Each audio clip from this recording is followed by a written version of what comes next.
All right. Dirty Sports, episode 710. We are live in 5, 4, 3. Welcome to the Dirty Sports Podcast. I am your host, Andy Ruther, coming to you live from Cincinnati, Ohio, with my co-host from Los Angeles, California, Joey No Chill Praino. Good evening, Andy. Ooh, the evening shows. The evening podcasts. Different vibe. I like it. I've already got the official sponsor of the Dirty Sports Podcast cracked halfway through the first one. Had to get these wheels greased before the show. Yeah. I reached out to you today. I said, let's do it a night early if you're free. Today, literally nothing happening today. Nothing going on. Got a couple things on the docket for tomorrow, including possibly, weather permitting, the first round with Tug Coker. Ooh. Since Golfgate. You guys haven't played since then. We have not played since Golfgate. But pending rain, because we both agree, we're despite our growing ups in different part of the world, we are not the kind of people that are golfing even in the slightest of drizzle. I was like, he was like, I'm not down for that ridiculousness. I was like, I absolutely agree. You know what it is? You California has pussified you. It did me too. That is for sure true. I'm absolutely not arguing that. That's just part of the, good weather here. You just start treating bad weather.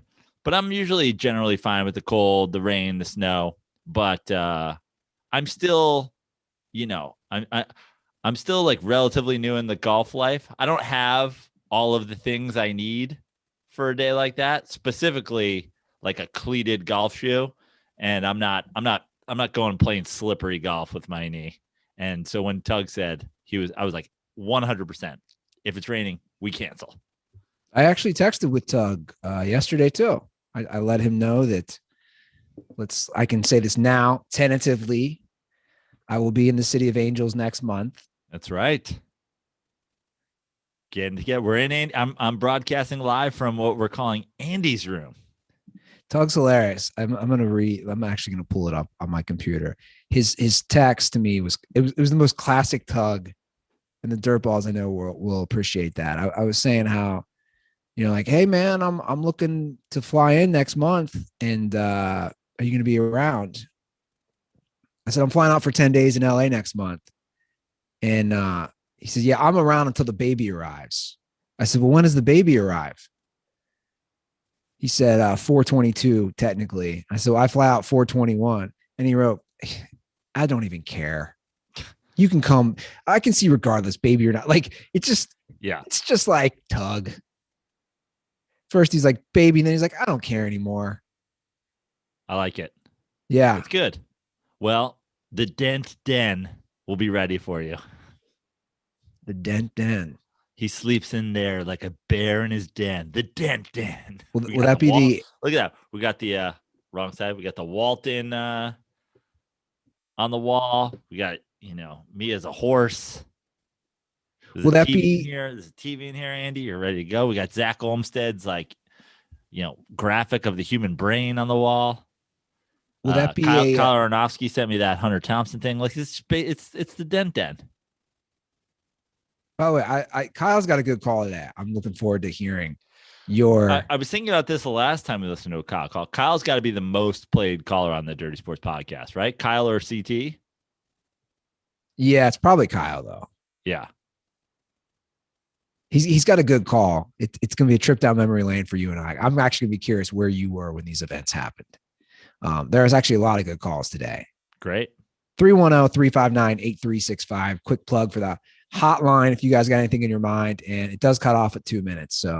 And this is a great time to call because we're between sports. Football's over. Baseball hasn't started. March Madness upon us, which we, lightly get into every year. But as you can tell from the 75 minutes on whether or not LeBron James should talk about his vaccine on last episode, we could use some calls, guys. Yeah. We got, there's a lot on today's rundown though. Great. There's a lot of good stuff I'm looking forward to talking about. And we can start with a deal that happened later after Monday's episode dropped. Dak Prescott will be a Dallas Cowboy for at least a few more seasons. He signs a 4-year, $160 million deal, which includes a $126 million guaranteed. Joe, he will average $42 million for the first 3 years. And that guaranteed money is a record. Yeah. There's a lot of ways to look at this deal. I think the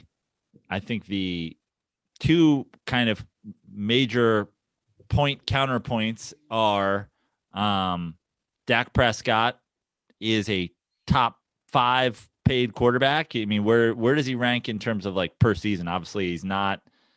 Or is he the highest per season? No. I don't know. Either way, he's right up there. It's not Mahomes money. It's not Mahomes money, obviously, for nearly the amount of time and whatever. And that would be the counterpoint. 4 years. So over 40 million. That's top 5. That's definitely top 5. Yeah. The 42 million is probably right there. Top 2, top 3. But for 4 years. So, I mean, the thing is, as when you look at the deal, yes, it's only for 4 years. You haven't tied to the guy for that long. But like, I'll ask you a very simple question because I've seen it even one step further. Do the Cowboys play in an NFC championship game in these 4 years? No. Then what the fuck are we talking about here? Well, to me, it's not even about Dak.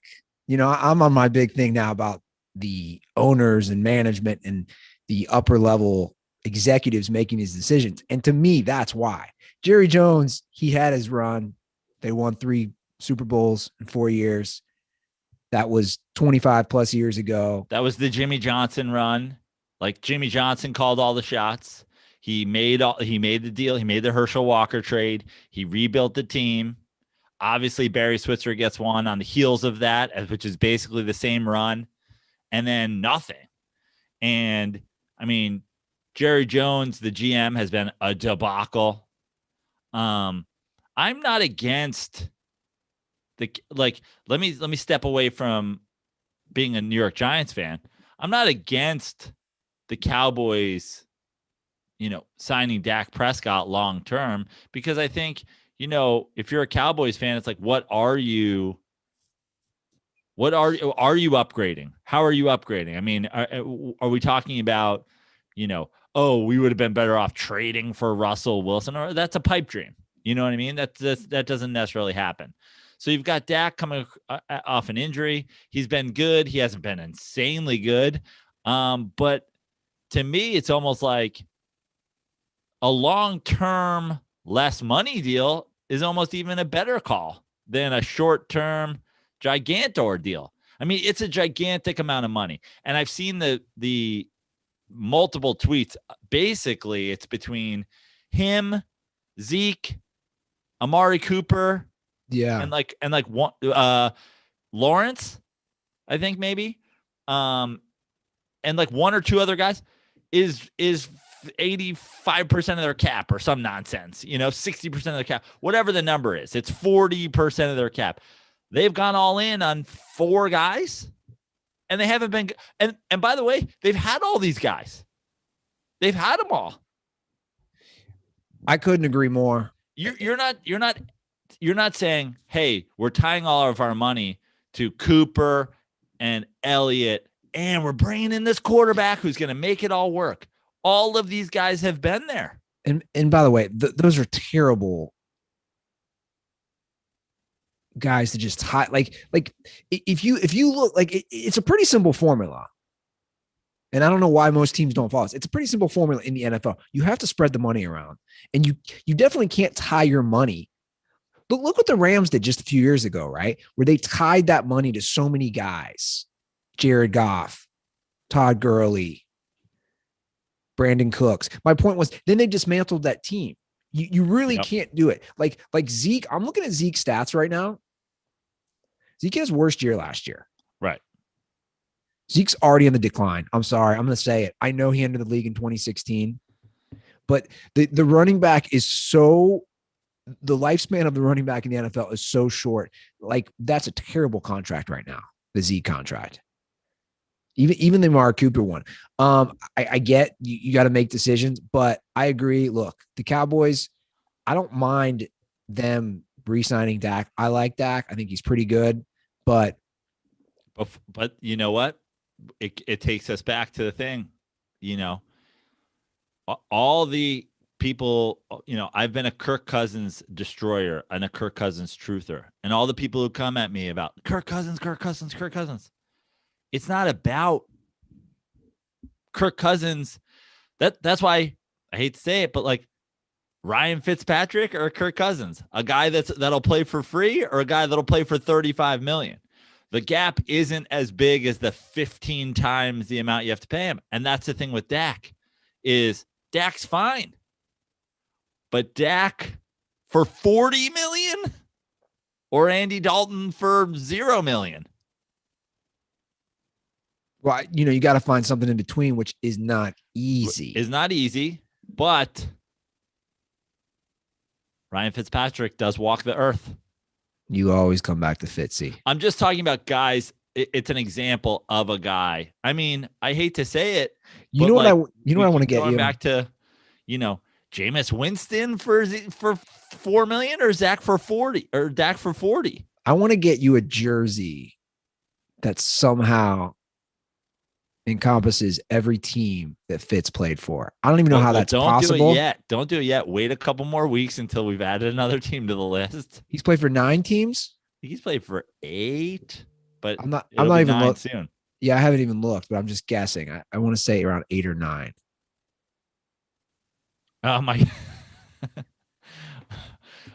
girlfriend is texting me from the other room because she's like, who's available?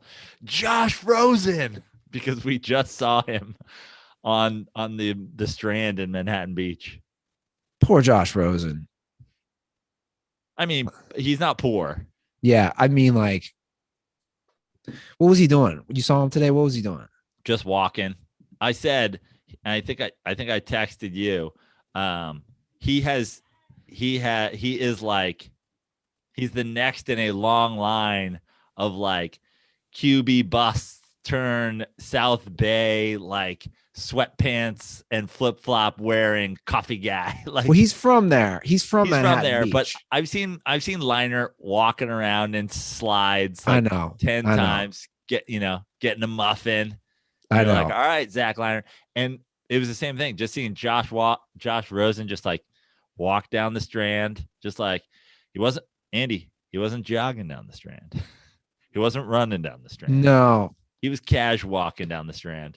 Dude, he just last month turned 24. Yes. That's how young Josh Rosen is. And you're already seeing him. You're seeing his future. I mean, this is my question for you. Dak for $42 million or Josh Rosen's dad paying the Cowboys $4 million to play his kid. Like, yeah, I don't know. I mean, if he's paying him $4 million, was he at least with the girl? No, I don't know if he was with his dad or if he was with his trainer or if he's with his like whatever, but he's walking with like an older dude. I feel like South Bay is that's where Aaron Hernandez used to hang out. I didn't run into like I knew him, but I remember one night I was down there when I first moved to LA. Tony Gonzalez was one of the bars. Like you always see. You're like Tony, Andy Ruther, Dirty Sports Podcast. I mean, that was like 6-7 years before the podcast. Yeah. Yeah. But he had that look. You're like, oh, this guy is a Hall of Famer and he looks every part of it. Like you said, when you see these other guys, you're just like, man, you're damaged goods. Rosen had a full beard. Very Chan. My girlfriend said he looked like hot Jesus. I was like, I don't want to be the one that breaks the news to you that Jesus didn't look any. He's going to have to be a lot more tan to look like Jesus. But I understand what you mean. Jesus was Arabic. Yeah. What the white Jesus that we put up in Roman Catholic churches. Yeah, I guess he kind of looked like. Why haven't they canceled that? Have they gone for that yet? Why haven't they canceled Jesus yet? So you know what We've I've been canceled everybody else. Why haven't we canceled Jesus? You know what I've been doing, and I don't know if I should do this because I will get things canceled. Meyers Leonard wants Jesus canceled. He would love to. Oh yeah, we'll definitely we'll hop right into that. But I think of things that like have not been canceled yet, and I'm like, how did this get the like? It'll just pop in my head, and I always say, should I tweet this? But I also don't want to cancel things. But it's also funny, like we've said, like what they pick and choose. Or like, wait, how did this get completely avoided? Meyers Leonard, holy cow, man. You know, listen, why these guys are recording themselves ever? Yeah. I mean, I understand that. I'm sure it wasn't leaked. His recording, somebody was recording it. There's got to be a way to play in these games where you can't record it, right? There's got to be like a record off rooms. I don't know. I don't know. By the way, I'm not saying that this is the issue with it. Is that? Yeah. But I'm just, again, this is like when Tiger Woods drives off the road. Like, get a driver. If you're a shit talking Call of Duty player, maybe only play in rooms where they can't record you. Also, can we talk about the worst apology of all time? I was going to bring it. Dude. I didn't. Bro, how do you even know that word if you don't know what that word means? He just straight up claims to not know what it meant. I got to read this, man. It's so bad. I 100% agree. This is like the worst apology. So I watched. Did you watch the whole video where then he gets the phone call? No, wait, what? Somebody called him and was like, dude, it's an extended version. Like he gets a phone, like he keeps playing. So the video we see is that the video I only there's multiple videos. There's multiple videos out there. So there's the video where he drops the slur, the anti-Semitic slur. And then there's an extended or different video where like he picks up the phone and he's like, yeah. But you see him? Yeah, he's still playing. But you can see him. You're not just hearing him. Yeah, you see him. And he's on his phone. He's like, yeah. And you can see somebody's like, yo, dude, you fucked up big time. And then he goes, hey, my wife just called. She needs something. Again, it's like some just blatant lie. Like, no, your wife didn't call. That was her agent. That was somebody who was like, yo, dude, you made a huge fuck up. So he said, I'm deeply sorry for using an anti-Semitic slur during a live stream yesterday. While I didn't know what the word meant at the time. My ignorance about its history and how offensive it is to the Jewish community. Thinking you could just stumble along like the worst anti-Semitic phrase. And by the way, not the best. Like that's one of the worst teams to do that. Miami is a very highly populated Jewish city / the whole state of Florida / owned by a Jewish family. Exactly. Dude, what are you thinking? I mean, he's obviously not thinking. And you know, that is, I know we have been branded like woke cancel culture people. But it's one of those things where like the claim that something just slips out. Bro, like I never say that word. Yeah. I never say it. Not by accident, not on purpose, not like it's never something that you just mix it into your Call of Duty trash talk. Yeah. Well, I like what Julian Edelman did today. Invited him to Shabbat. Well, Edelman was just like, yo, let's talk this out, man. Also, you can come by. We'll sit Shiva for your career. But look, I think we'd agree, most racism, homophobia, whatever it is, any sort of phobia or racism is usually ignorance. And education is how you would alleviate that or be friends with somebody from a different background. And the notion that what's crazy to me, the notion that like, dude, you're in the NBA, like you had to be around a lot of Jewish people. I don't know. Yeah. Like I think of myself growing up in basically all white. Also, has there ever been a person with a more Jewish sounding name to be anti-Semitic? Meyers Leonard. It sounds like he sounds like he could be Jewish. Yeah. But like, I think of myself, like Meyers Leonard sounds like a character in like Boardwalk Empire. Meyers Leonard's here. I don't know, man.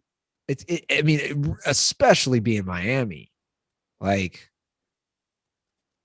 I didn't know that the owners were Jewish. I mean, just what it's just a fail. It's just a fail. Like, and it's one of those things. Again, I'm saying obviously like his whole thing is a cop out. But again, like, why are these athletes doing this? But I think he should be punished. I think, first of all, he's barely played this year. He's going to be gone anyway. It's not like this isn't there. His career is not getting canceled over this. Let's just be very clear about that. But how are you even doing this? Why are you on Call of Duty it's unbelievable. Hasn't there been multiple guys who have gotten in trouble for what they said on streaming video games? I think so. We need to talk to Nick D'Alessandro, our Twitch expert. Yeah. Twitch correspondent, Nick D'Alessandro. Who, rumor has it, I don't think this is me leaking it because he posted on the Dirty Sports Reddit. Apparently, he's very close to moving to Salt Lake City. Well, congratulations. So is Meyers Leonard.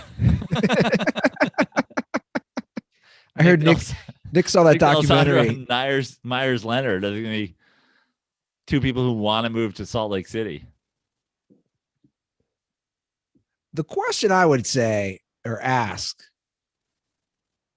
what would be the appropriate response once you completely fuck up? Like, instead of that bullshit apology, what do we want? Do we want him to just say, yeah, I said some racist, fucked up shit? I got issues. I have no idea. That's what I'm asking. I have no idea in this given situation what you can say. But what if he said that? What if he said, yeah, I said an anti-Semitic phrase. I'm an idiot. I got issues. I need help.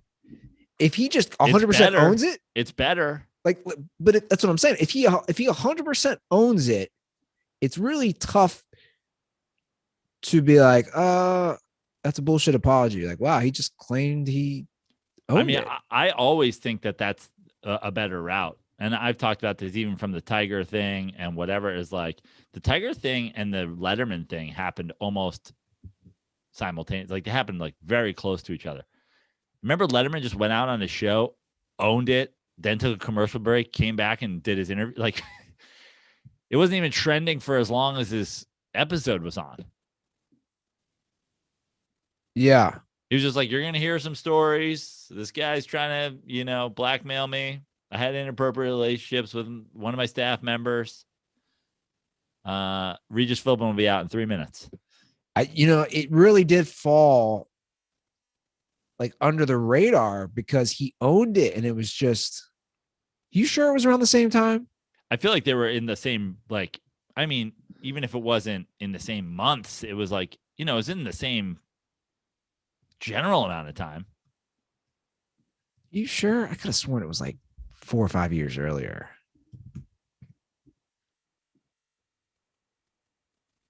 I'm gonna pull it out. Listen, but there's also something to keep in mind before I'm exposed for being wrong. My 20s are a blur. No, you're right. You're right. He detailed it on October 1st, 2009. It was around that same. Tiger was probably around 2010, around the same time, or 2009, 2010.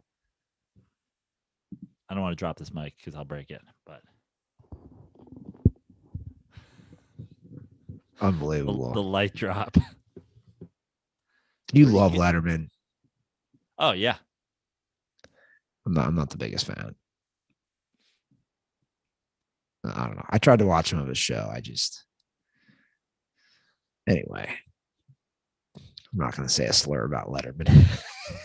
Too woke for you now? I don't know what that term means anymore, to be honest. What does it mean? I don't know. I don't know what it means. But I do know that the NBA released the finalist for the Hall of Fame. And I think this will be a good discussion because there's a lot of dudes who you and I watched closely, growing up, or are going to be before some Dirtball's time, but 14 finalists. And I saw this on Twitter today, and I saw somebody post a picture of the actual ballot, which I'm pulling up right now. The official ballot. Deadline is May 3rd, 2021. And it says, that's different.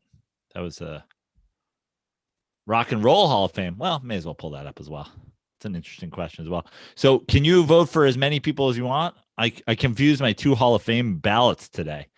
The Hall of Fame one says choose maximum 5. In the Basketball Hall of Fame, can you choose as many as you want? I don't know. But now this ballot, by the way, this includes WNBA coaches. Remember, it's the Basketball Hall of Fame. It's not the NBA Hall of Fame. Jay Wright's on there. He's only been which makes this discussion, though, interesting when you talk about somebody like Chris Webber. Right. If you bring in college, and also what they had the Fab Five was the effect of the Fab Five. Well, since we're starting there, I think Chris Webber's in the Hall of Fame anyway. His numbers are pretty good. In my personal opinion. His numbers are pretty good. Chris Webber originally, a modern day, like Chris Webber would be fine in today's NBA. Could he shoot all right? He could shoot all right. I think he would certainly, he had that ability to stretch. He was a great passing big man. Yeah, I think he'd be fine. I think Chris Webber's in regardless. Yeah, I don't mind the Chris Webber. I thought he was going to be an interesting one. Those battles that the Kings had with the Lakers. Yeah. Disappointing they never made it to the finals. I don't think Chris Webber is like a sure thing, like slam dunk, pun intended. But I think he's in, when I looked at this list briefly, I'd say he's, in the upper third of qualifieds. But let's do it. Let's go through the list. I don't mind the Chris Webber thing, by the way. Okay. Like, I'm pretty much with you. I'm like, yeah, if you do a deep dive on his numbers and how good he was for so long. And then, like you said, Basketball Hall of Fame. He's part of the Fab Five. He's called a timeout when he didn't have one. Yeah. It's not the Hall of Success. It's the Hall of Fame. He's certainly a famous basketball player. Chris Bosh, I'm going to say no. What? He's 100%. He's way more of a slam dunk than Webber. Is he? Chris Bosh? Are you drunk? Chris Bosh was like no, but I am high. Chris Bosh is what was how many years was he in the league? 11, 12? He's like a 10, 11 time All-Star? 13. Yeah, the All-Star doesn't mean shit to me because it's a lot of times it's fan votes too. But Chris Bosh isn't starting in most of his All-Star appearances. Like when you think about the fan vote, that's like like I always said, the Jeter thing, the fan vote. Like, yeah, if you're starting, but you're not an All-Star 11 out of your 13 years because you're Chris Bosh and you're so damn popular in Toronto. Chris Bosh is a Hall of Famer if his career continues. His career ends prematurely. Chris Bosh is more qualified than Chris Webber. Interesting. That's interesting to me. Really? Yeah.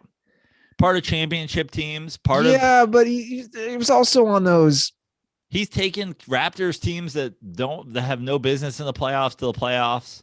He's one of the faces of the Raptors franchise historically. I think he's absolutely a Hall of Famer. I'm not saying that he's not a Hall of Famer, but the Bosh Webber is interesting to me. I mean, you're talking about Bosh, Webber battle. Webber is a okay. A quick comparison, Joe. This is what I thought. Webber is a 5-time All NBA. Chris Bosh got it once. Okay. That was the number that I was thinking about. I was like, dude, All NBA. Now Webber only made the All-Star game 5 times. Webber was also in a era with so many great big men. I don't know. Like, I taking Bosh over Webber's career. Well, what I don't even know how their numbers stack up, but to me, career Weber's 20.7 points, 9.8 rebounds, 4.2 assists. I mean, they're very similar. Yeah, they're very similar.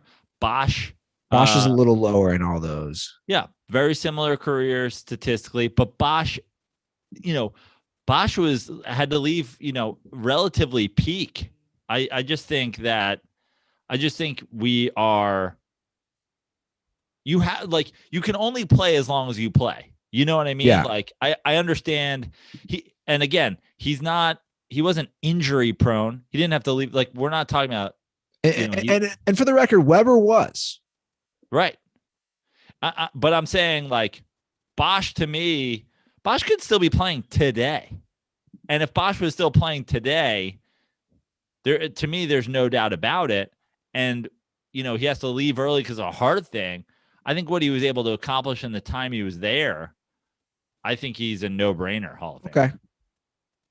You won me over. And by the way, I also said Chris Webber's a no-brainer. Like he's not a slam dunk, but he's, I immediately jumped on he's a Hall of Famer. I'm not saying I don't even think comparison. I'm saying they're both in, so I don't have to compare one to the other, really. Yeah. Okay.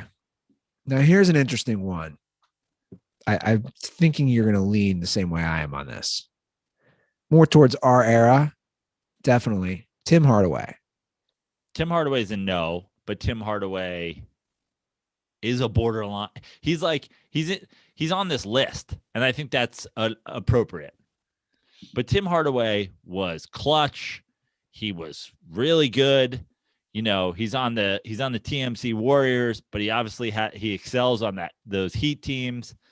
But those, it's he's kind of the second guy to Mourning on those Heat teams that battled the Knicks.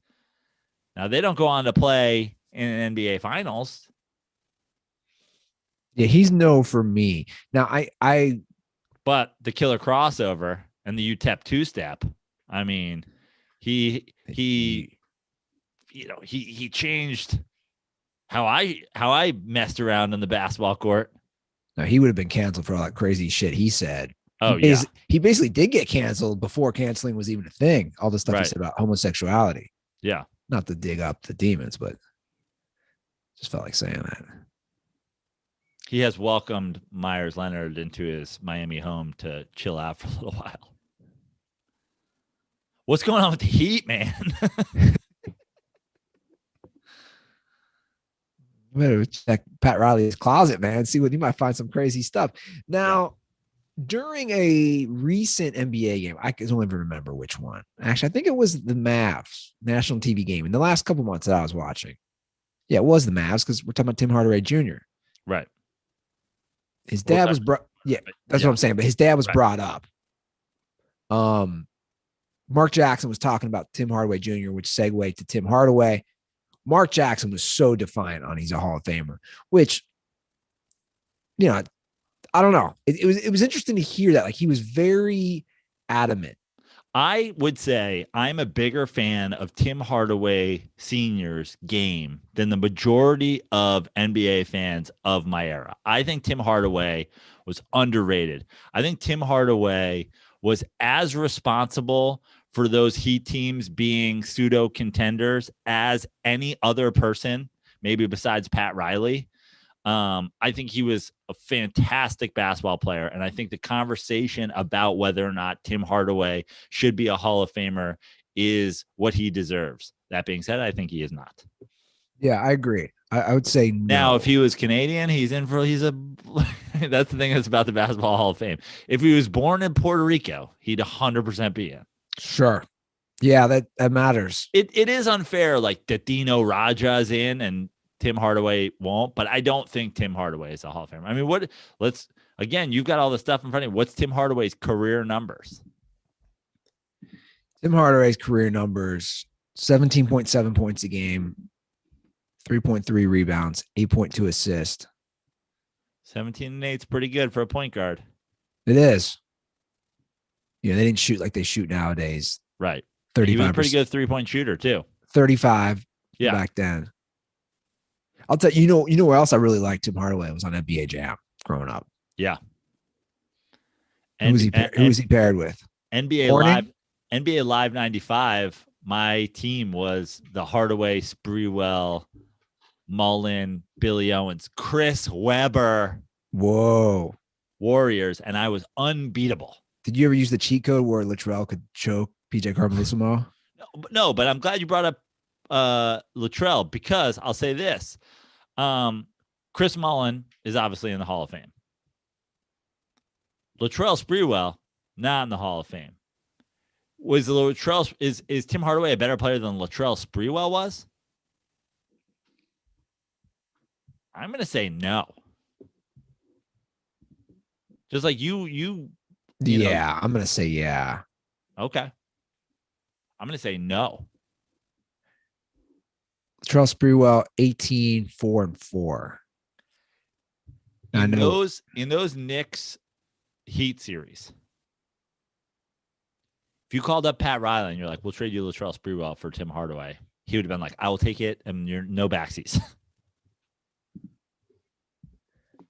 Well, I'll give Latrell this, which would help earn some potential in the Hall of Fame.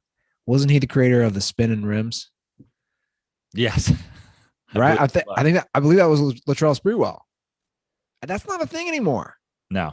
That was big. Early 2000s, the spinning rims. I've been listening to so much 3-6 Mafia. Lately, can I tell you about my rap? It's a good segue. We're talking NBA. Right? I've been listening to a shit ton of 2 Live Crew, probably off and on for the last year. A shit ton of 3-6 Mafia. Like shit. Yeah. I feel like you don't like Southern rap. You don't like some of this stuff. Yeah. Not my favorite. I forget the comedian who had the joke. But they had a great joke about people who had the Sprewell rims. It was like, the Sprewell rims are exactly like the people that are driving their cars. It looks like they're going somewhere, but they're not. That's a good joke. It looks like they're going places, but they're not. That's a good joke. You got that song in my head. The 3-6 Mafia, we ride the spinners. Okay. So you're going to say no on Hardaway. I'm going to say no on Hardaway. I can't really comment on this one. I want to say no, but it was just before my time. Michael Cooper. It's more defensive. He earned all defensive first team 5 times. A little bit before my time, but I did watch Coop play, and I'm going to say no, unfortunately. Great personality. If you're here in LA, you get a lot of Michael Cooper. But no, I don't think 5-time. I mean, no defensive player of the year, right? Yeah. He wasn't a defensive player of the year ever. No. To me, if you're a defensive wizard, you have to win defensive player of the year to be. I agree. Like to get in on that alone. Which is the next guy who, hands down, Ben Wallace. You think he's hands down a Hall of Famer? How can he not be? So he was what? How many time defensive player of the year? 4-time. Yeah, that's fine. That works for me. He's in. Give it to him. 4-time defensive player of the year. Only him and Dikembe Mutombo in the history of the NBA have won it 4 times. Dikembe's in. Yeah. Which will be a great segue into our easily my favorite cameo of coming to America. Yeah, that was a great cameo. Dikembe cameo. I bet Wallace doesn't get it initially. I mean, he only averaged a little over 5 points a game. But again, we're talking about he is strictly a defensive player. Yeah. Yeah. I mean, I know I know they're like, and not just that. I know they're different sports, but like, you know, Ozzie Smith only averaged 2 home runs this season, and Lawrence Taylor averages -1 touchdown. Like, you know what I mean? Like, there are across all sports. I mean, how many goals does the goalies that are in the NHL average? Like, that wasn't his job. His job was he was 4-time defensive player of the year. I wasn't sure where I was going to go with this one. 4-time defensive player of the year. He's in. And that was 4 out of 5 years. He's in. And I'll tell you what, they won a championship on the back of that. Exactly. I loved his game, like, because that's all it was. I love the underdog story. Also, rebound machine. That's what I'm saying. Went to Division II Virginia Union. Like, it's a fucking awesome backstory. You know, you got to say also Pistons history. Did he also go to Virginia? No, I think Charles Oakley went to Virginia Union. If Rodman's in, Ben Wallace is in. 100%. I mean, how many defensive player of the years did Rodman have? Now, obviously, he's the greatest rebounder of all time in rebounds per game. But like, I don't know how far off they are. A rebound, 2 rebounds, 3 rebounds. Rodman has two-time defensive player of the year. So half of Rodman's resume is his defensive status, and Ben Wallace has 2 more defensive players of the year. I mean, Rodman beats him, pretty easily in rebounding for career. Wallace had some amazing rebounding, but Wallace's career total is, 9.6, and Dennis Rodman's is 13. So he's got a pretty big edge there. But yeah, I couldn't agree more. I mean, you got to he was the face of those Pistons teams that won a title, went to another finals, lost in 7 to the Spurs. He was certainly, I mean, I don't know if I would say he was the face, but he was certainly one of them. He was certainly the body. He was the defensive. Yeah. Yeah. True. It was built around that. It was built around, we're going to stop you defensively. And stopping you defensively was built around Ben Wallace. Exactly. All right. Paul Pierce. He's in. Yeah, he's in. Pains me though, because he's such a douche. He's a douche, and hopefully his, bust is pooping its pants. But I mean, that's the ones I wanted to cover because rip through the list. I mean, I don't know. I'm not going to be able to weigh in on NBA. Like, you're more of a college basketball guy. Is Jay Wright and then a basketball Hall of Famer? I have no idea. You could argue. I mean, you'd have to, right? He won 2 titles. It's a ton of Big East titles. The big thing for me is he has a 690 winning percentage with almost 600 wins. And he made suspender school. Yeah. I mean, that one team, that last team that won the title in 2018, they had a lot of good NBA guys on that team. They were just good. I'd say he's in. But see, I don't know the coaching shit. Like, they're talking about Bill Russell as a coach. Well, he's already in as a player. Yeah. I mean, I have no idea. But that's certainly before my time, Bill Russell's coaching career. But like, he's in it as a player. Do we really have to do this again? Yeah. I love Bill Russell. And listen, put him in a third time just for having to play in Boston while they were yelling. While 30,000 Meyers Leonards were yelling at him every night. But like, you're in the Basketball Hall of Fame. Yeah. I agree. Like, what are we doing? And by the way, if he gets in twice, like, what are we talking about here? We're talking about rings and the Jordan. Like, he's got twice as many rings as Jordan. And he's in the Hall of Fame twice as many times, and we're still arguing that a bald fuck is the GOAT. Yeah. And then there's Rick Adelman. Doesn't scream Hall of Fame coach to me, but probably a significantly more accomplished coach than Bill Russell, right? He won 1,000 games. He coached for a long time. Doesn't jump out to me as a Hall of Fame coach. 9th all time in NBA wins. Okay, maybe I'm wrong. I mean, I don't know if the top 8 are in, what are you going to do? He's a Hall of Fame coach. Sure, give it Rick Adelman. Yeah. But I agree with you. You're right. You were right. You're right. You tried to tap out, and I didn't. And now I'm like, I don't know any of these coaching records. I mean, yeah. So that's basically it. Then there's another guy who was way before our time, Marcus Johnson. Or Marquise Johnson. Or Marcus Johnson. I don't know. It's either Marcus Johnson, Marquise Johnston, Marcus Houston, or Marquise Houston. I tell you, man, I smoked a joint before this show. That should have been Meyers Leonard's excuse too. Which I have to say, man, I really like something about, I like edibles. Something about smoking it though. Smoking weed. It just feels good. It feels good to get stoned. I don't know where I'd be without marijuana. Seriously. I don't know where I'd be. Like, when you give up booze, you need something. Where would I be? I don't know, but but I love that. I love when you do this episode and you become one of the judges on American Idol. Your giant mug with straw in it. Yeah, that's a no from me, dog. Should Rick Allen be in? You're like, that's a no from me, dog. What is this? I don't know, man. You know what I've learned too? I love the goddamn straw. The gigantic It's metal massive. thermos mug. You know how I am about my water, man. It is like an OCD kind of thing where I have to pee and have it clean and a clear urine. It's weird. But I noticed on your end, you're drinking a nice cold Miller Lite, Joe Praino.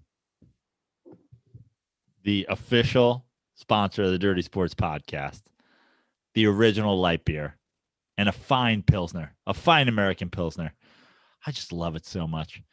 I wish I could turn the camera and show you that within arm's reach here is that beautiful Miller Lite fridge that they sent us. It'll be putting you to sleep, Andy, when you sleep here in the Dent Den. It'll be putting you to sleep with that beautiful humming sound that it makes while it keeps these crisp golden Pilsners cold. Well, you got to be loving, the direction we're headed because that's going to equal more Miller time with friends, right, Joe? Oh, I love it. I cannot wait to return to a sunny ballpark and enjoy a crisp golden Miller Lite. I told you before the show started, Andy. I've got a tentative trip planned to see my Mets at Busch Stadium in St. Louis.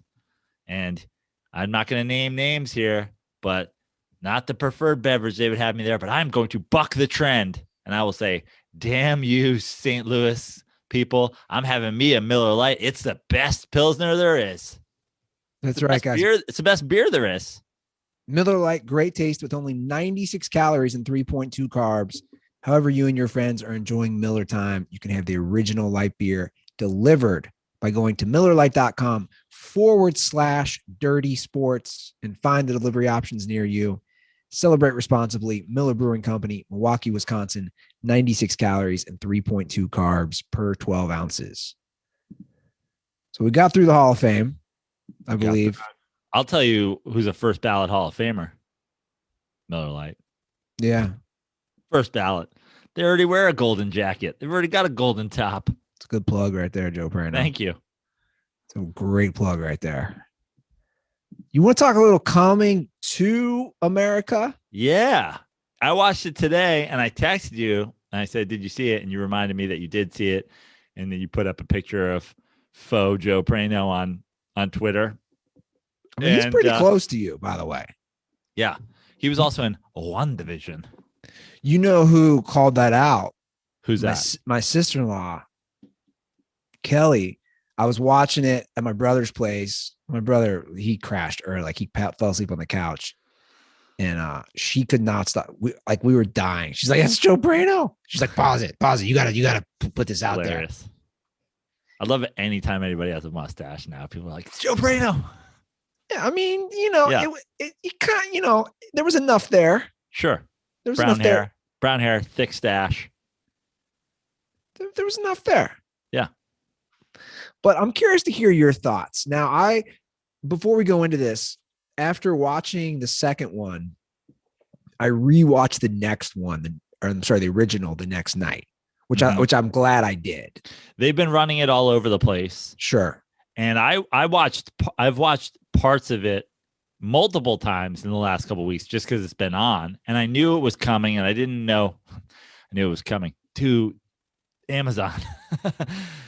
I knew it was coming. I actually didn't realize that it was coming to Amazon, that it was going to be free for Amazon Prime. So I was stoked about that. I don't know if I would have, sought it out if I was having to pay for it or if it was on a non-platform I owned or something like that. But when I realized that I was going to be able to watch it for free, I was like, oh, I'm going to watch it. So I've watched parts. I got to say, I really enjoyed it. I wasn't like, oh my God, it's bananas good. But I really enjoyed it. And I think what I really enjoyed about it was that it didn't try too hard. It wasn't just a nostalgia fest for the first one. I hate it when movies that are like sequels or like remakes are just like, we're going to do everything exactly the same. The whole thing's going to be identical. I thought it was just enough of like references to the first one, maybe a little too many, but that's what it's 30 years later. You knew that was going to be happening, but it wasn't like aggressive. And I thought the storyline was really fun, but I think what I liked most is what I liked most about the original one, which is it's not one of these over the top comedies. It's not a Ben Stiller, like, let's be super big the whole time. If you remember about the first one, like everybody is funny around Eddie Murphy and Arsenio Hall. And they're like, fish out of water Africans in Queens, and the whole cast from Sexual Chocolate to McDowell's, the cast is great. Everything, is around them being kind of straight men, if you will. And I love that. Yeah. And they didn't go over the top in this one. And they didn't go over the top in this one with like, his illegitimate son isn't like an over the top character. Like, all the other people are over the top, except for the kind of the main people, that the main characters in the storyline. And I like that. And they didn't up that factor for this one where it's like, oh, 30 years later, we got to go bigger. Everything's got to be bigger. But like, just like in the first one, all the people that need to be big, like I thought Wesley Snipes was hilarious. The singing, like, body, like a guy in the palace is hilarious once again, and then just enough throwbacks. Louis Anderson makes an appearance, Daddy McDowell makes an appearance. Like, they basically brought everybody back from the first one. I thought the barber shop was funny. It was obviously not as dirt. Like, so the one thing is it wasn't R-rated. That's where I'm going to start. So going in, I looked up the rating.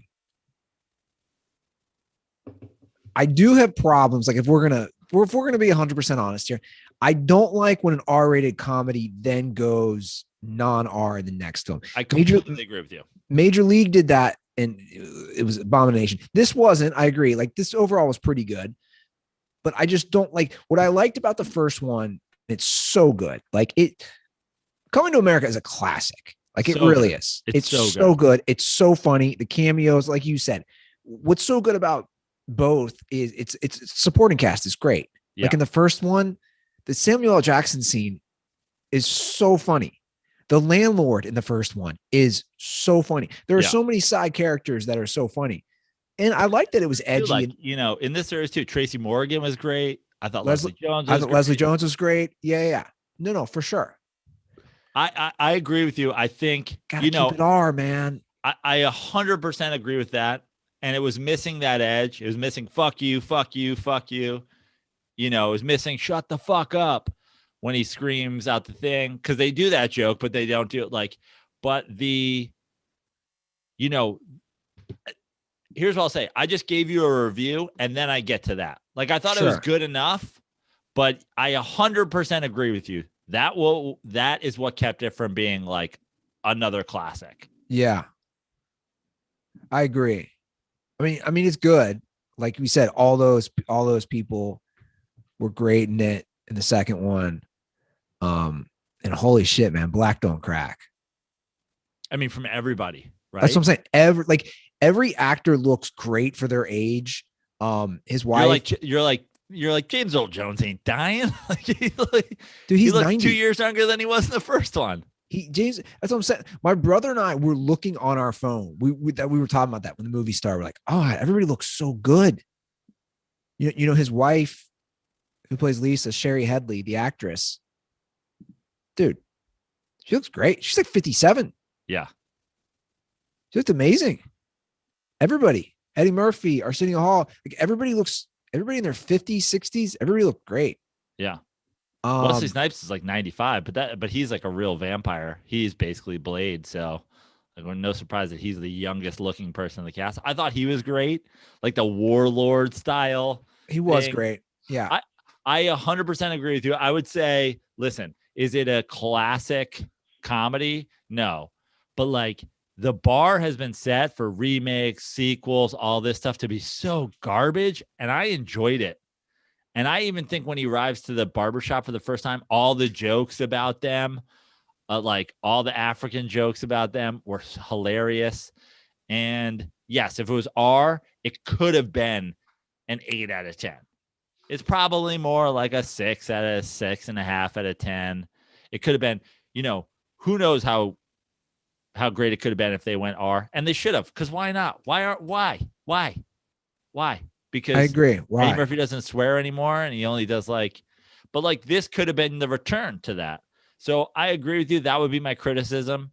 Otherwise, I've seen some people say it was great. I've seen some people say it was garbage, and I just do not think it was. I think it was a very respectable, long sequel. Usually when you do this stuff and it's 20 years later, you're like, it's so bad. I wish I never did it. I wish it didn't. Well, here's what I like. The original. They just cut to the chase in both movies. Like the plot is very straightforward. There's no, because I was like, oh, is he going to be looking for his son all over New York? No, he gets him immediately, brings him back. That's what I'm saying. There's no pussyfooting around it. They're just boom. We got the plot. We're going to attack it. We're going to be funny. We're going to be comedic. Now there is if I'm going to nitpick, they're trying to do the this is an old thing with women can't be there is part of me who's like, oh, you're trying to push some sort of kind of agenda thing. Maybe. Sure. Like in the plot. That's fine. It wasn't over the top. No, it wasn't over the top. It's not like some of these movies where I think it's blatantly over the top. We're going to try to push that. Overall, I agree. I'd give it a 6.5 to 7 out of 10. I laughed. If I'm laughing out loud, it's good. And everybody's so talented. Yeah. I thought it was really good. I liked it. I enjoyed it. It was an enjoyable afternoon. It was raining here today. I said rainy movie day. I looked at things. I was like, oh, I haven't seen Coming to America. I'm going to watch it. Enjoyable. I liked it. But the first one, man, God damn, it's funny. Totally. Listen, as far as the Coming to America series go, I rank it like this. The original, Francisco Lindor dressed as Eddie Murphy arriving to spring training, and then Coming to America. But I feel like that's fair. I feel like that's a fair ranking. Yeah, I heard, wasn't Eddie Murphy supposed to get back into stand-up? He's talked about it for years. I think he did Maron recently, which I should listen to. I like Maron's podcast when he has good guests on. I'm sure he made a mention of it. If Maron didn't ask him, he should be ashamed of himself. There was certainly talk for a while. There was talk he was going to do, have some specials. Yeah. Okay, well, this is a headline. Okay. Wow. I just put Eddie Murphy stand-up into Google. CNN 4 days ago. Eddie Murphy wants to get back to stand-up when the pandemic is over. Deadline 6 days ago. Eddie Murphy tells Kevin Hart the plan is to do more stand-up. More. He wasn't doing any. What was he doing? My manager just texted me. Yes. Talked about it on Maron. She also, as a Prince stan, referenced the Prince song in Coming to America. Randy, we know you love Prince. I mean, God, the talent on that guy. Prince or Eddie Murphy? Both. Yeah. And good friends. Yeah, I've been rewatching speaking of Prince, I've been rewatching all the old Chappelle shows. Did I talk about this? What through what channel, by the way? Where is it airing? Netflix. Okay. And they don't know it's also on HBO Max. I don't know which one he was beefing with originally. I think all of them, but they're all paying him. Great. And it doesn't do the widescreen it does it how it's originally shot. And God, I'm just glad Dave Chappelle's finally getting paid. Don't you dare. I'm a Dave Chappelle. What? No one's more of a bigger Dave Chappelle fan than me, but like, I think I am. Dave, I'm glad you're getting paid. He's my dude. He's been my guy for like. I would go ahead and years. finish off the payments on that Ohio farm if I were him. Now that he's got that Netflix money, he's the guy, man. I swear to God, these things they're so funny. If you haven't watched Chappelle Show, you got. There's only 2 seasons that are on Netflix because basically that's what it was. You know, I used to skip class when season 2 came out. I don't know if I've talked about that. I was in one of the. Were you in night class? Yeah, it was a 6:30 to 9 o'clock class. There's 8 people in my class.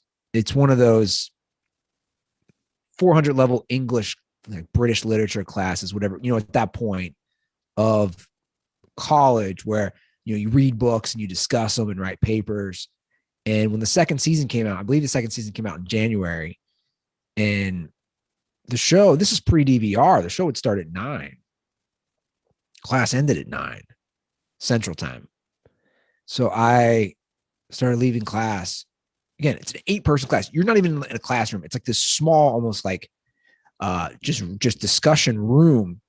My teacher's like, well, what are you doing? And I was like, Chappelle Show. I was like, by the time I get home, I'll miss like the first 5 minutes. And she's like, what? I remember this dork in my class who loved Chappelle. And I'm telling me, he's like, I can't believe. He's like, that's the balls on you. Like, you're just leaving for like the next. He's like, you're failed, bitch. I did. I think I even got an A in that class. Like, he's like, I can't believe you're leaving. I'm like, dude, I'm not, DVR didn't exist back then. This is 2004. I'm like, or it did. We didn't have it. I'm like, I'm not missing the start of the show. It's a 30-minute show, which is what, Joe? 18 to 22 minutes with commercials.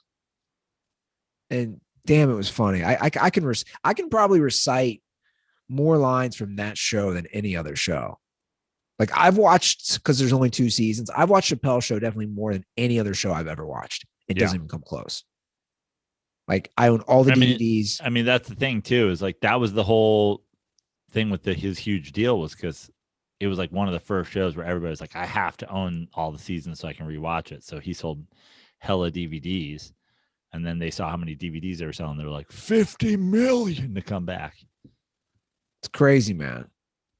Yeah, he could probably buy Ohio at this point. Yeah. Everything about it. We got a lot of good calls, but I want to rapid fire through some news. Okay, let's rapid fire some news. NHL coming back to ESPN. I know you're excited. I am, because I didn't get the home shopping network or wherever they were playing their other games. This is good for them. Good, yeah, great for hockey. So basically, the deal is probably going to be worth double what their current deal is. God, it's funny when you look at these numbers versus the NFL. It doesn't even compare. But yeah, NHL, ESPN. That's what we grew up. Yeah. And obviously, they have so the NHL NBC deal is they're switching back, or this is separate from that, or might be separate. They think NBC might also have a chunk. Got it. So good. I mean, maybe it'll make me watch a hockey game from time to time. I watched, like, I would say in the last couple of years, I've watched 5 minutes of that Lake Tahoe game that they then canceled because it was like too hot. And I haven't watched a whole lot of hockey. Yeah, me either. But are you not a Columbus Blue Jackets fan these days? No, I'm not. I mean, I used to be a Cincinnati Cyclones fan, the minor league team. Yeah, fucking Cyclones game used to be wild, bro. I mean, listen, hockey's fun in person. That's it for is. Sure. It's one of the best sports in person. It's a reverse of so many sports. Like, I would say a lot of sports are better. I mean, obviously baseball is a very great in-person sport because you're getting to enjoy so much outside of the game itself. Football, at this point, I'm almost going to say football is way better on TV. Basketball is fully where you sit. If you can sit close in a basketball game, it's the best sport to watch if you're really close, in my opinion. And then if you're far away, may as well watch it on TV. Hockey, I almost can't stomach it on television, and I love to go to games. Yeah. Oh, hockey live is great. It's great. And if you find like, I think girls who like hockey are chill too. Okay. Like if you go to hockey games and there's like, oh, these chicks are like, those are like fun girls if they're into hockey. Girls in gigantic oversized sweaters. Yeah. My buddy, when I was in St. Louis, he showed me, he was in town a month after the denting. And we went to a Ducks Kings playoff game. That was the year the Kings won, one of the years that they won recently, Stanley Cup. And we went to a playoff game at Staples, and he showed me the video. Oh my God. Like there's certain times where I forget how bad I was. I'm waving the towel. I look like a special needs person. I'm just going to say, like, I'm waving the towel during the game, and I'm like, cancel. Like, my face can't move.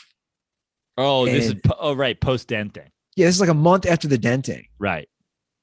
And I look so bad. Like, I had no, like, again, you think it's not as bad because it's yourself. Oh my God. And then he showed me a few pictures from me in the old smut studio. I'm on my laptop and like one eye is closed and I'm like typing. Like you lived with it. I know. I remember. Like, would you go home from the podcast and be like, wow, Ruther looks fucked up, man? Yeah, all the time. But I did a pretty good job, I think, keeping it real and roasting you on the air. Sure.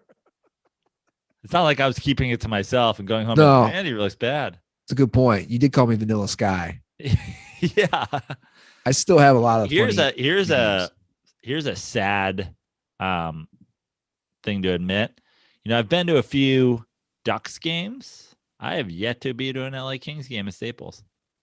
It's fun. Something I should do because I like fun. hockey in person. My buddy was pretty impressed with he knows hockey. He was pretty impressed. He thought I've heard good things about hockey at Staples. Yeah. It's fun. It's a lot of fun. Enjoy the $45 mixed drinks though. Sure. I mean, dear God. I would never, Andy. I would never order a mixed drink at a LA Kings game. I would only ever order the greatest beer ever brewed. There you go. That's how you plug it. Miller Lite for those people who are not watching on video. So the CFL and the XFL might partner and be one football league that no one watches. Yeah, that's the rumors. Okay. They were both done otherwise? Are they both? No, CFL is very much a thing. CFL has been a thing for years. Yeah. When The Rock just bought the XFL, you know? The Rock just bought the entire league? Yeah, we talked about it. Listen, I black out during these shows. And for no other reason than we just do so many of them. I agree. You forget. Yeah. Yeah. So he's one of the main owners now, The Rock. Now, what's interesting about this is CFL has different rules. Right. So keep those rules. Are they going to keep the Grey Cup? Yeah, why not? There's a history there. Besides what? The aggro crag or whatever they gave out in the XFL? I mean, there's been some interesting players who've had careers who also had great NFL careers in the CFL. Yeah. Warren Moon, correct? Warren Moon, correct. CFL, Doug Flutie. Rocket Ishmael went straight to CFL for the money. Yep. That's it. 3. Yeah. I mean, there's been other guys. There's definitely been other guys. There's 3 guys out there. I don't know all of them, but there's other guys. I go to a CFL game too. Yeah. The great. I tell you what, those Canadian fans, they love their CFL. Those Rough Riders, the Argonauts. I'm sure there's the Caribou. pine trees. The one team called Eskimos, I think, got canceled. Eskimo, did they? For real.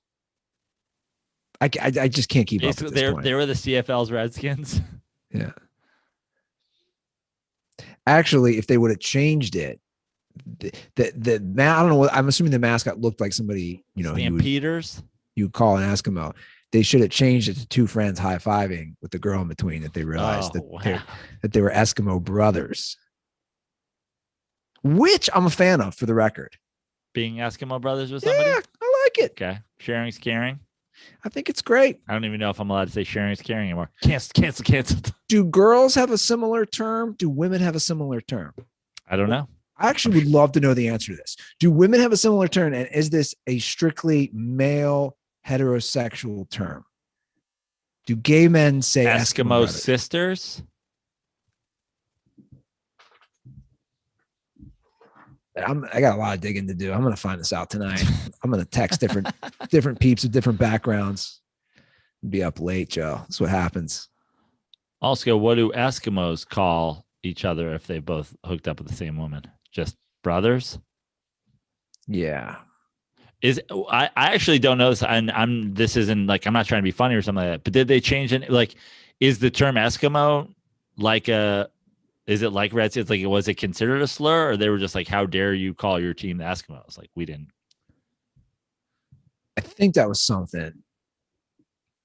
Speaking of canceled, my manager is watching the show tonight. She's all over me via text. She said, have you guys talked about Space Jam 2 and them cutting Pepe Le Pew?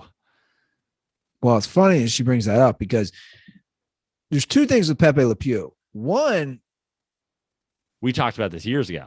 We talked about it years ago, and even before us, in Dave Chappelle's Back to the GOAT, the original special, his first ever special, his 2000 HBO special, which I believe is Killing Them Softly, he mentions how rapey Pepe Le Pew is, and he is. Yeah. And you and I have joked about it. Yeah, we did this years ago. We tried to start the cancel Pepe Le Pew. We were laughing about it. I know for sure on a podcast how rapey he is. But see, again, look, this is some advice to some of the cancel culture. We took it from hey, this is fucked up, comedic, stand-up kind of comedian way, just like Chappelle did way before us. He's the originator. When you come at it so hard, then the other people get all worked up, even though he is a rapist. Like, what are we debating here, though? I haven't really seen the other side. What are they trying to debate about Pepe Le Pew? He is a rapist.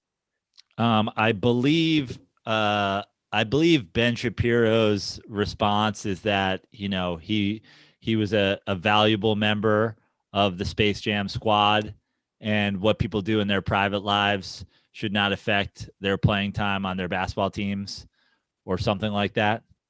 And if you're going to, if LeBron can participate while not speaking out about the atrocities of the Chinese government, then why can't Pepe Le Pew, an open rapist, play or something like that? I don't know. I don't want to paraphrase.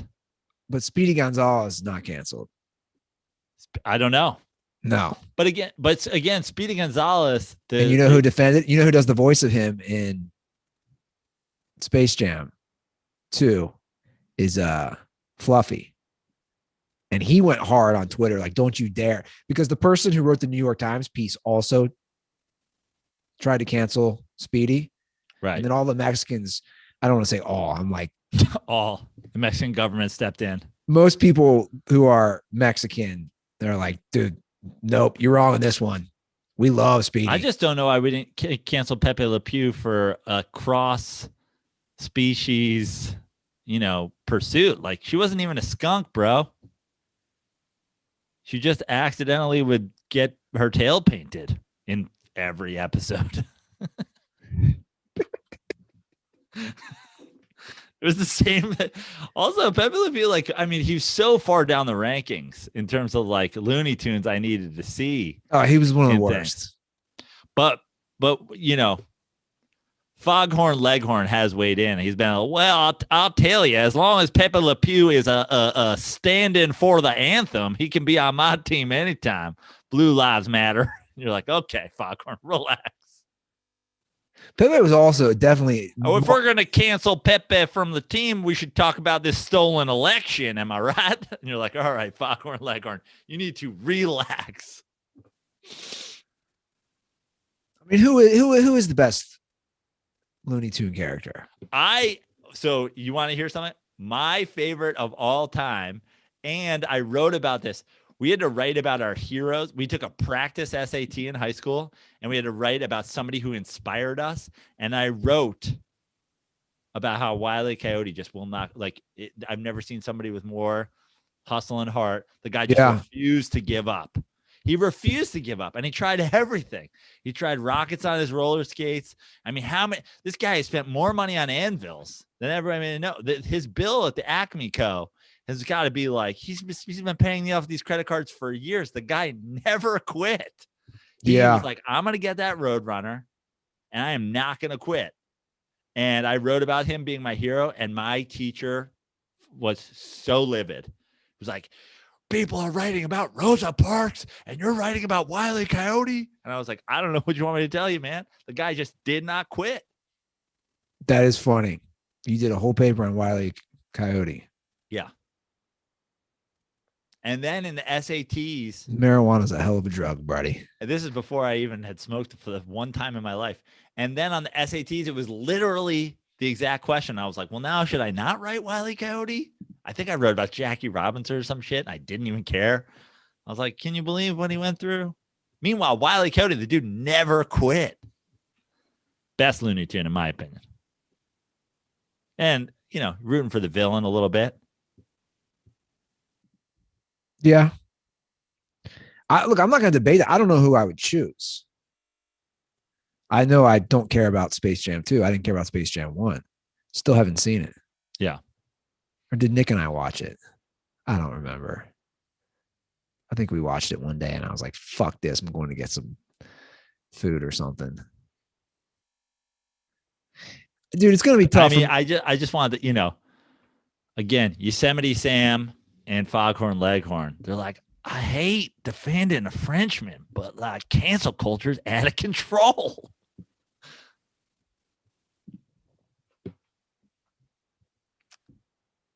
You want to do some calls? Do you think Yosemite Sam will thing, or is LeBron James like curbing gun violence by not will Yosemite Sam just have like no guns? I don't know, man.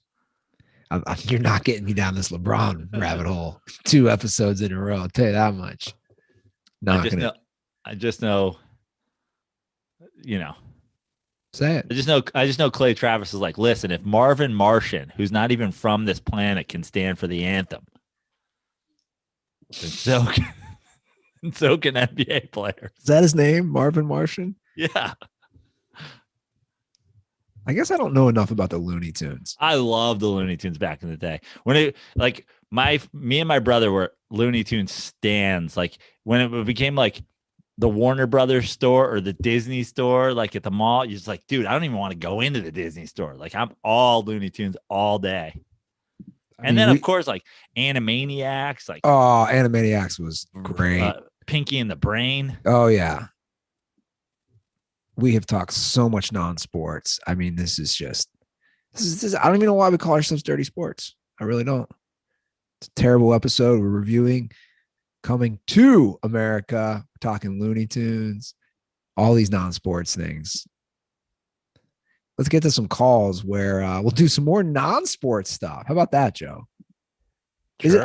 I feel pretty. I mean, we did Dak. We did the Hall of Fame. We did Meyers Leonard. NHL's coming back. XFL and CFL. We did plenty of sports. What else was on the rundown? Skip Bayless signed a new contract. Fuck Skip Bayless. If you watch him or care about him, you should kill yourself. Yeah, but that's the problem, man. People do. They do.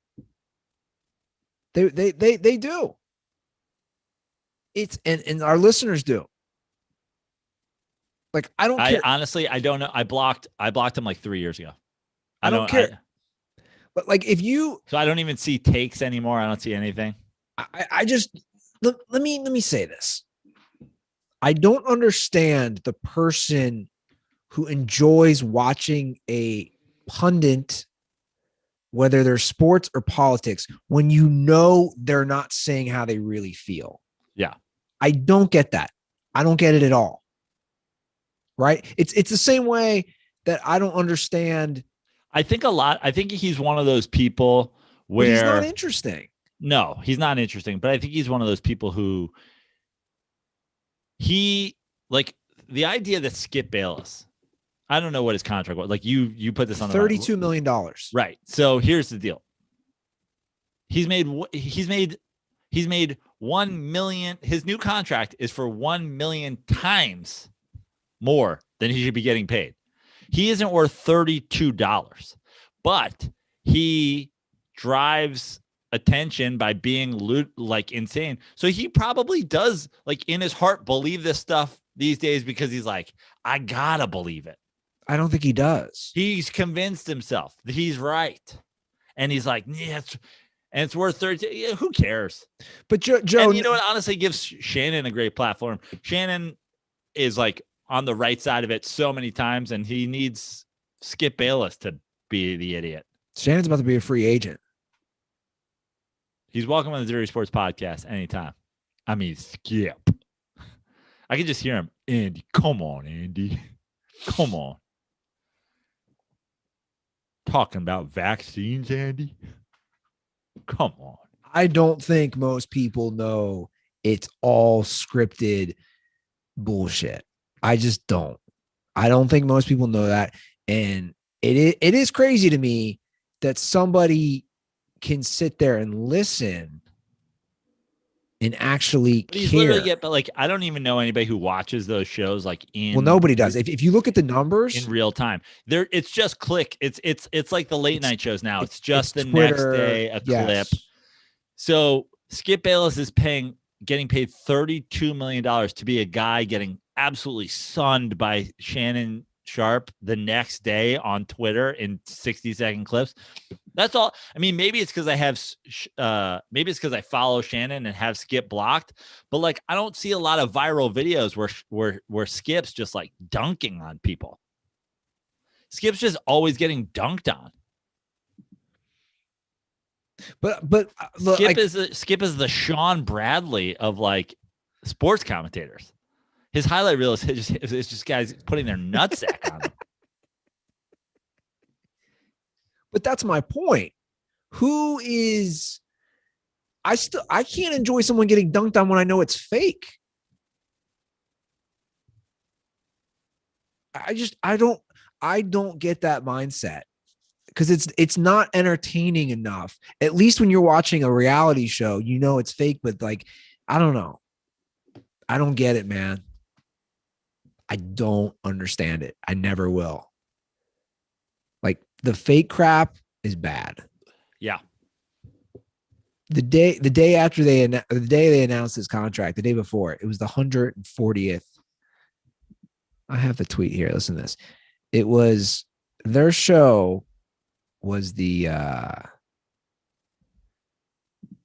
140th ranked show on cable the day before they announced it. It's like you're right. Nobody's watching. Yeah. Nobody's watching in real time. It's all like, it'll be trending on Twitter because fucking morons are like, dude, you see what Skip said and fucking Shannon dunked all. Oh my God, Skip Bayless. Like, it's the same Trump thing of like, you're hate following Trump. I don't get it. I'm an equal opportunity blocker. I had Trump blocked for years. I have Skip blocked. I have Jamil Hill blocked. I don't need all this nonsense in my life. It's all fake. Which I know is a surprise to the people who have called me a liberal, woke, cancel culture comedian.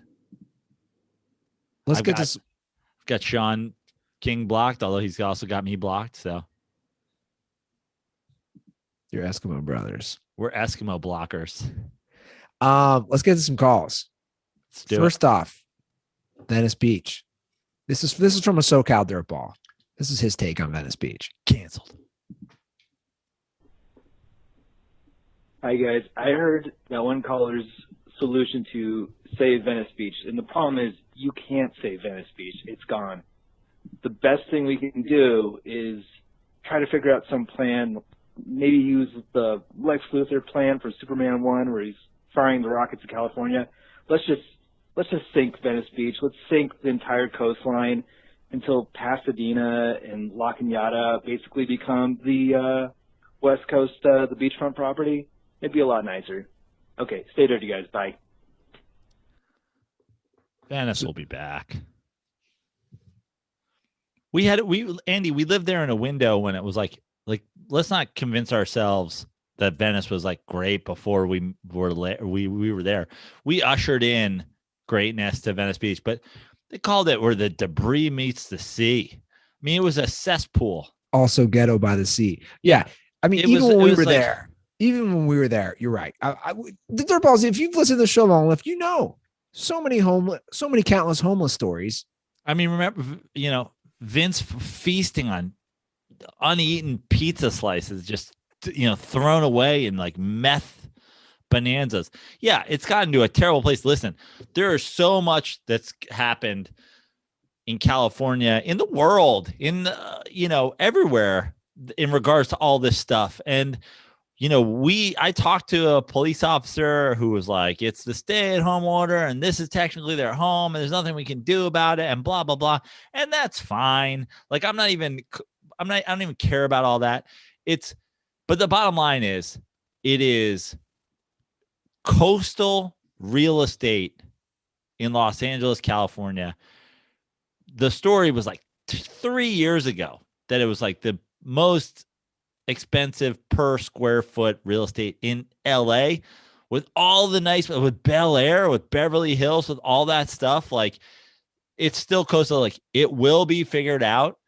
It's, we've both abandoned it, but like, there's part of it where you don't want it figured out too much. You don't want it becoming the cleanest place. You don't want it becoming Santa Monica. Not that Santa Monica is like super clean out, but you don't want that turning into that. There is a middle ground. We were there in a pretty golden era of Venice where they got out of it being a nightmare. And then obviously it's returned to an even worse nightmare of a situation. But these things are cyclical. It'll be back. And we'll eventually be like, can you believe that our apartments cost what they did? And now look at them. They're $3,000 a month. Yeah. I mean, look, the real estate for sure. There's a lot of things that have to be figured out. Also, I mean, it's bad. I was watching some videos. Now the real estate, it's finally hitting. I just think it's pretty low on the list of priorities in terms of things, is like keeping Venice clean. But like eventually when they start checking off other boxes, they'll get down that far on the list. But LA City proper, yeah, has just a serious homeless problem. Sure. Like it's like I said last time. I don't know the answers, but just building. I do. I know the answers, but we don't have to go down a long, we don't have to do a in-depth political diatribe on like how to solve homelessness in LA and America. But it starts with like, let's stop pretending like drugs aren't a thing or like whatever. Stop having homeless shelters where you're like, well, you can't bring drugs in. Well, guess what? Drug addicts aren't going to want to come in then. So start there. Yeah. Well, what are we supposed to do? Have drug bonanza dens? Yeah. There's other parts of the world where they do that, where they're like, put your drugs in the safe for the night. And you got to talk to a counselor and whatever. Because honestly, as long as you're trying to get people, I talk about it all the time. This is like pre all this stuff. But they used to bring a bus down to the Venice Beach and be like, come on if you want to go to the homeless shelter. And they're like, I don't, because I can't do drugs there and because people steal my shit. So instead of just dumping money into more homeless shelters, take an intelligent look at it. If the majority of people are on drugs, but you won't let them bring drugs to the homeless shelter, then they're not going to come. Drugs are powerful. So that's literally... That's why we need to legalize them. One. So literally step one. Think outside the box a little bit. Which is legalizing drugs, though. That's part of it. Sure. All right, let's get to this Kyle Aronofsky call. What's going on, boys? Kyle Aronofsky calling back once again from beautiful Toms River, New Jersey, home of the 1998 Little League World Series champions And I'm sitting here pretty stoned in bed, and I think I thought of a fun game that could be played while, things are down a bit in sports. There's not much to talk about. So you guys are a little older, obviously, than most of the listeners, I'd say. There are a couple moments that, I was a kid for, barely remember, that I'd be interested to hear your experience I can't even fucking talk, your experiences when it happened. The one is the Malice at the Palace, and the other one's the butt fumble. I'm interested to hear, where you guys were, what, your initial thoughts were on those. Those are two pretty prominent events in the last 20 years or so. That's it.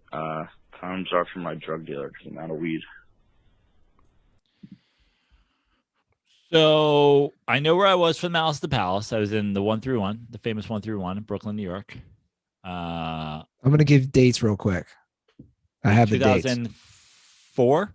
November 19th, 2004 was Malice at the Palace. 2012.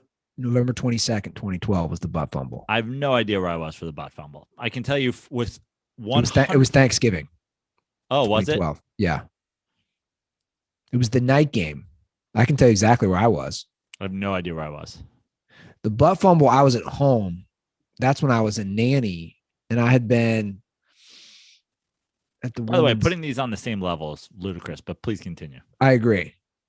I was by myself because I had been with her and her son for the first couple games, Thanksgiving, and I had recently come home. That was when they first, around the time when they started doing the night game, or at least within that sphere.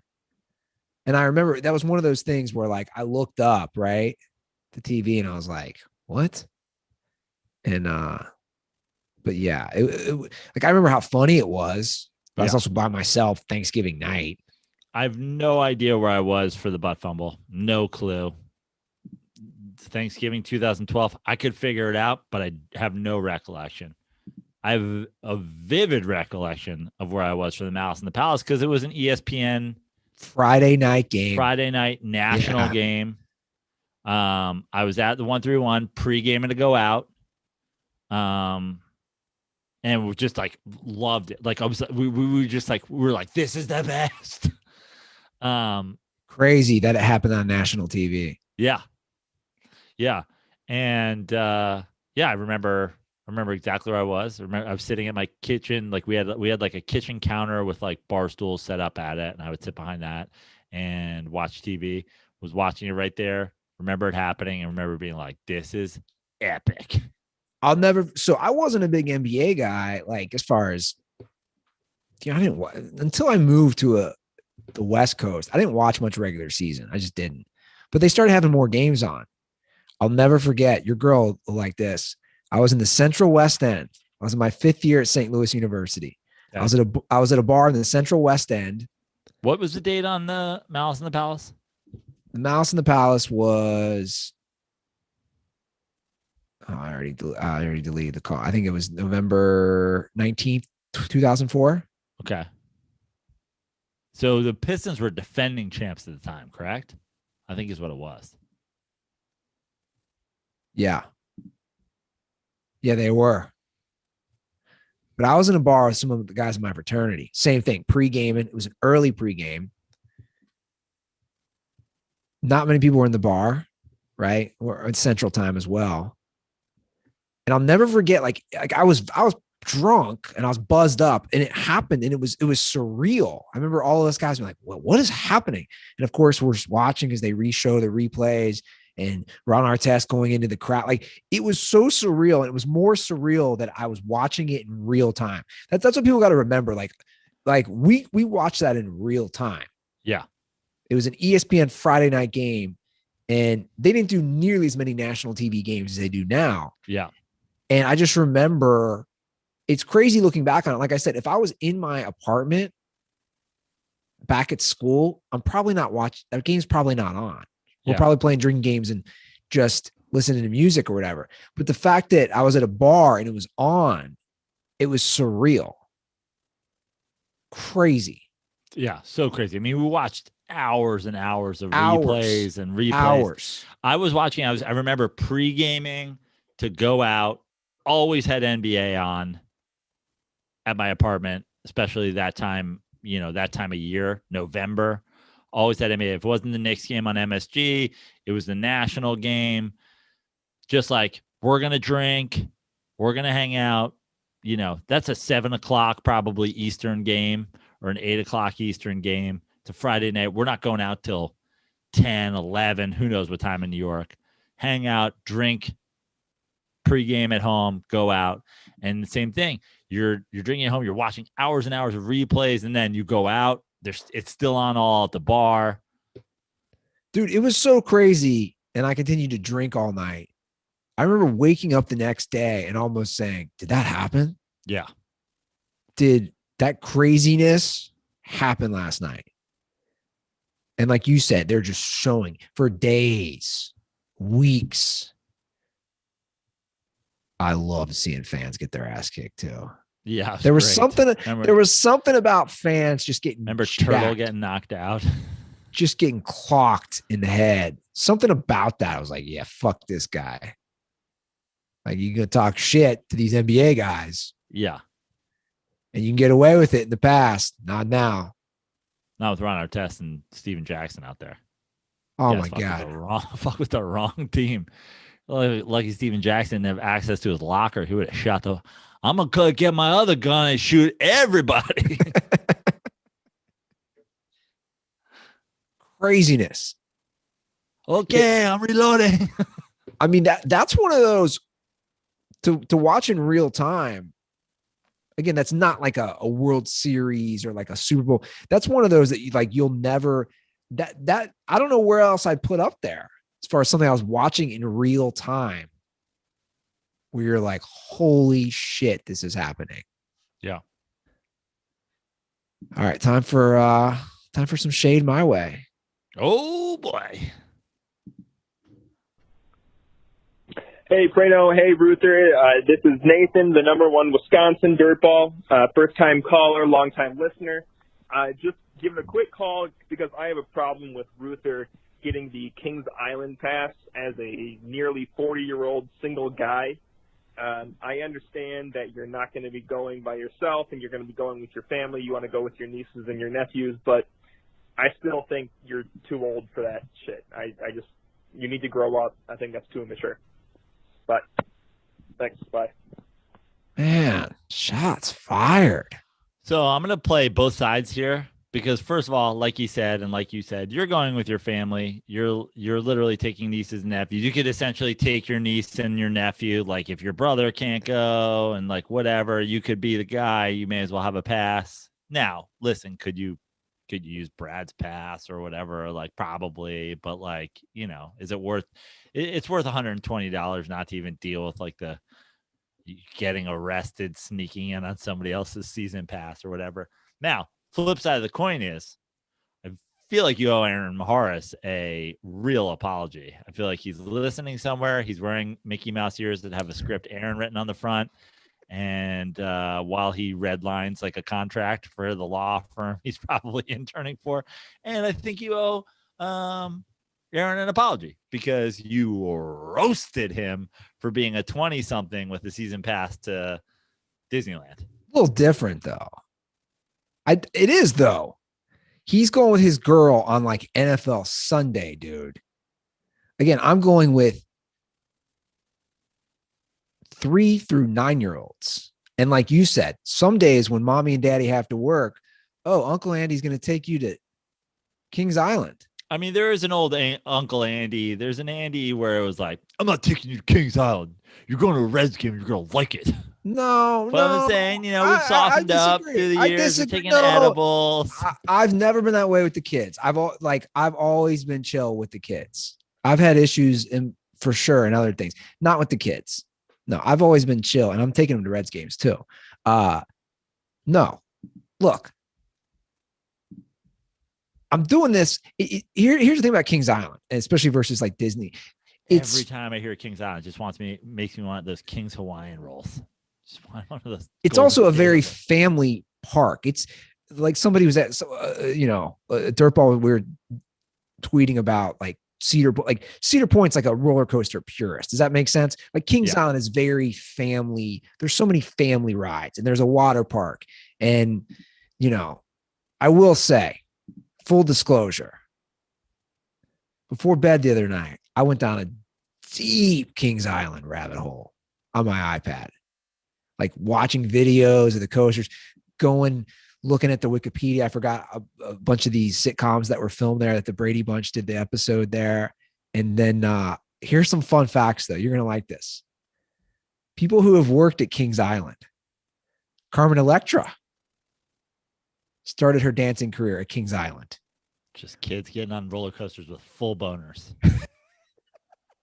Just cannot believe. Woody Harrelson. Yeah. Love it. Was a wood carver at Kings Island. And then That's where he got the nickname Woody. I didn't realize this. Woody Harrelson graduated from Lebanon High School, which is Greater Cincinnati. Wow. He moved. I didn't realize he was, this area. And then, of course, Nick Lachey, of course, he performed at a quartet. But then, guess who else worked there? Dan Patrick worked on the park's golf course and grounds crew. So look, it's got a little history there, people. And I think look, dude. What did Dan Patrick do? He worked on the grounds crew? And there's a golf course connected to it too. It's like a whole resort thing. Does that make sense? Like, it's not just. Yeah. It's like Disneyland. Yeah. For Ohioans. Which you now have a season pass to. Which is why I'm saying a nice letter with a gift card to some sort of, Midwest chain should probably be arriving at Aaron Moharris's house. Here's some Jimmy John's. Aaron, if you're listening, if you still listen, sorry I made fun of you. Although it was all in good fun, Aaron. Like, it wasn't mean-spirited. The call, he's telling me to grow up. He's going for it in the call. I am very immature in many ways, but getting a Kings Island pass to spend quality time, maybe meet a wife. Come on. You never know. Hey, if you come to town, Kings Island, man, it's where it's at. How far is Kings Island from like where you are? It's like 40, 45 minutes. Jeez. It's out there. 45 minutes deeper into Ohio. I could be wrong. I think it's about that. It's about that. Yeah, it's about 45 minutes. And Cedar Point is where? That's also in Ohio. It's the Cleveland area. Okay. Yeah. Hey, man. That's the other thing too, is like, I enjoy a good roller coaster. Like, don't get me wrong. Yeah. And we joke about the quality of life, but the truth is I don't have as many things to do here. Like, that's the truth. So what's that? We know. Yeah. But my point is with the call, like, dude, I'm not in LA right now. Like, so also things are just now starting to open up, right? Like, I started looking at concerts at the local venue by my house, which is great. But even that, not many concerts happening until everybody gets vaccinated.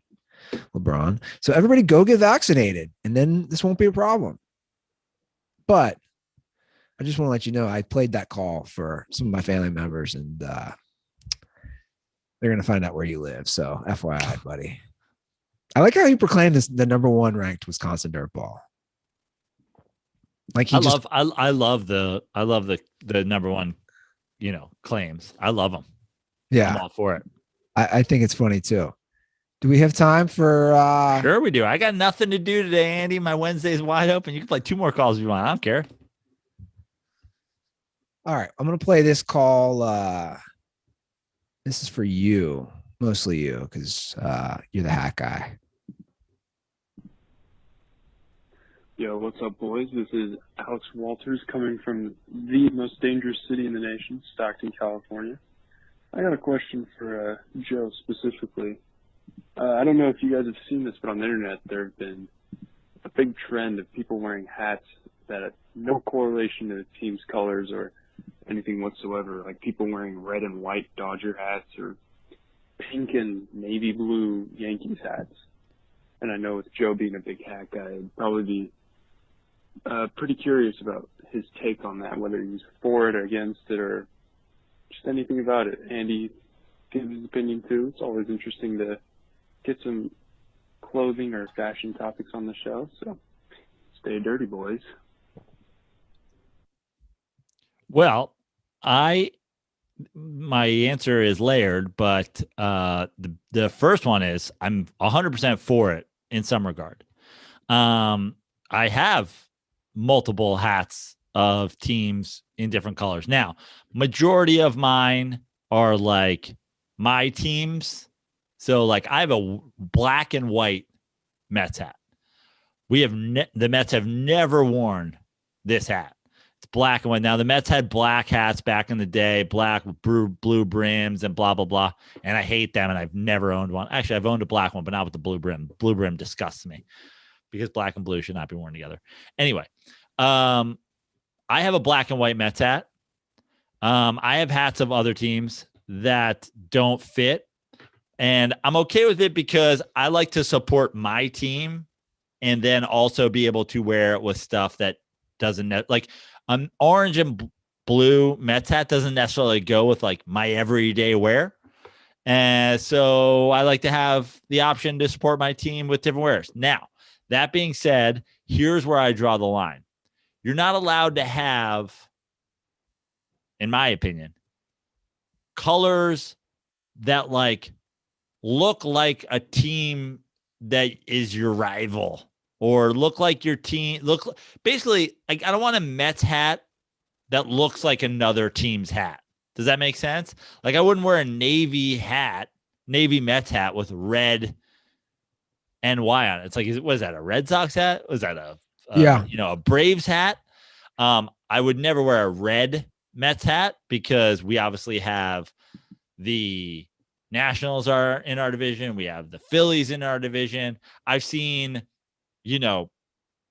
black Dodgers hats, which I think are pretty cool, but like I wouldn't wear a black and orange Dodger hat. It looks way too much like a San Francisco Giants hat.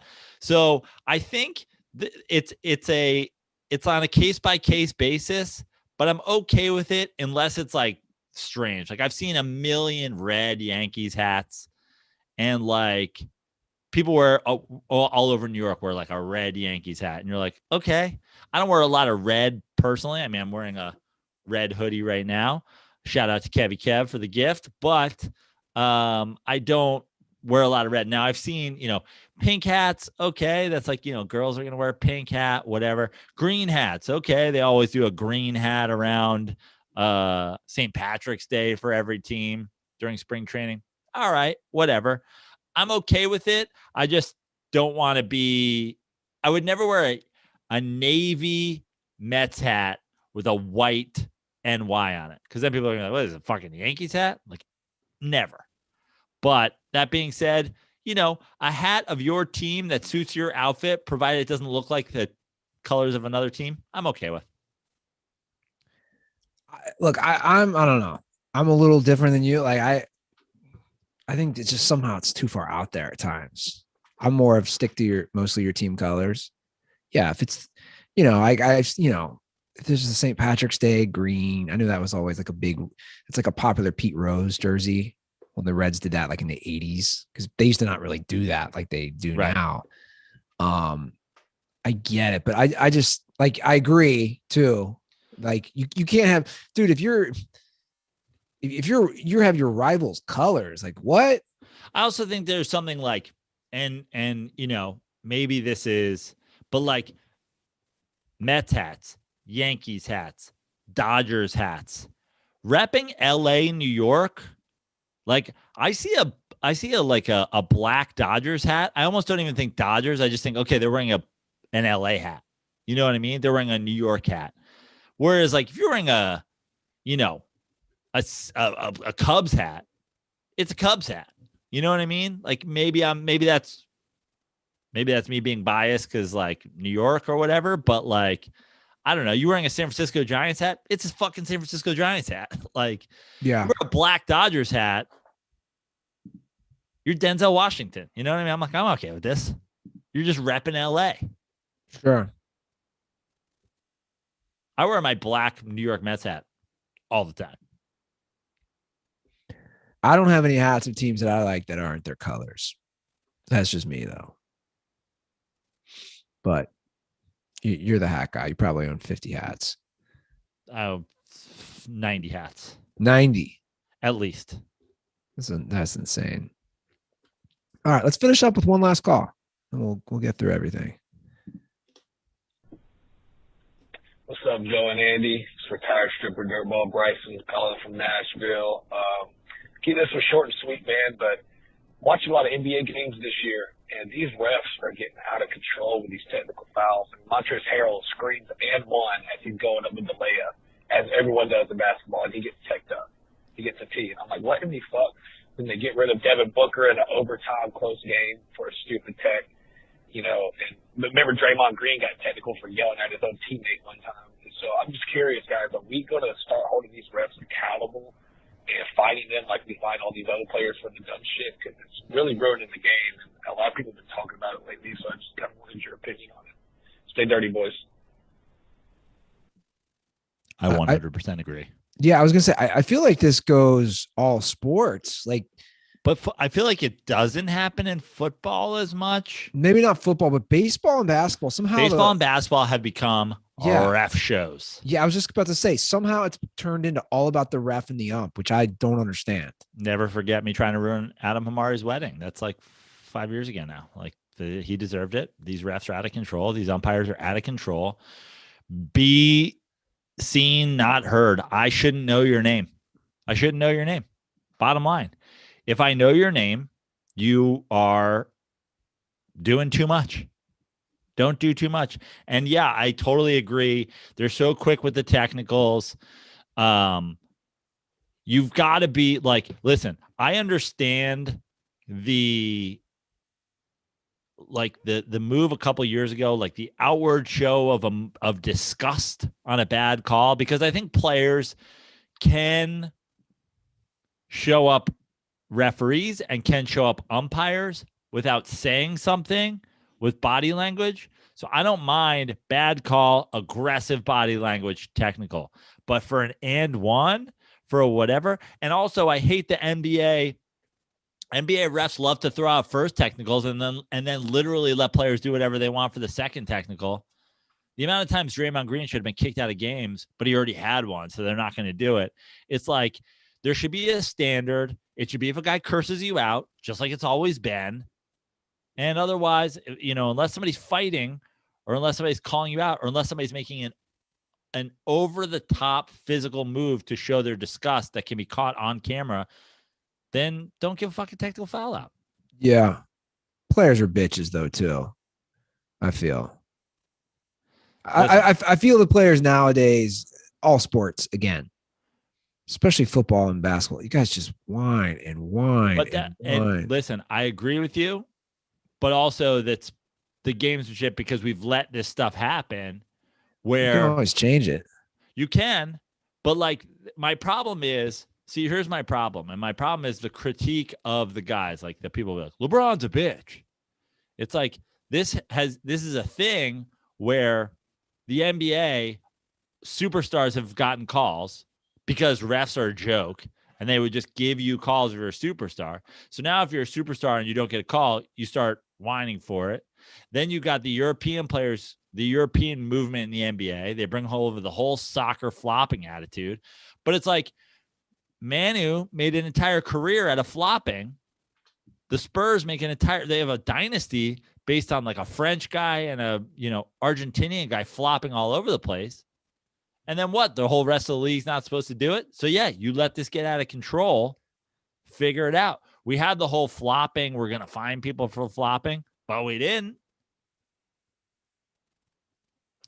Yeah. But my point is, I think that's almost a different issue, the flopping versus just the looking at the ref every time. It's like there's a foul or, it's guys just. Yeah. And it's the guys calling for just play. Like, I mean, that's the thing. People always go, oh, the NBA is soft. All these guys with the flopping and the begging for calls. It's like, if you want to see begging for calls, they do in NFL too. Every receiver in the NFL who's every single incomplete pass. That's what I'm saying. They're throw the flag. Where's a flag? Every single time in the NFL, they're bitching.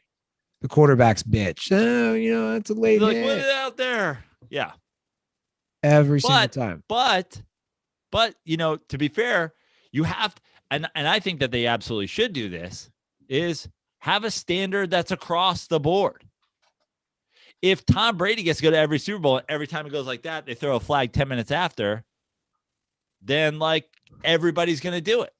Then Kyle Orton's going to do it, and Mitchell Trubisky's going to do it, and every shit, Josh Rosen's going to do it. They're all going to do it. The shittiest versions of everybody are going to do it.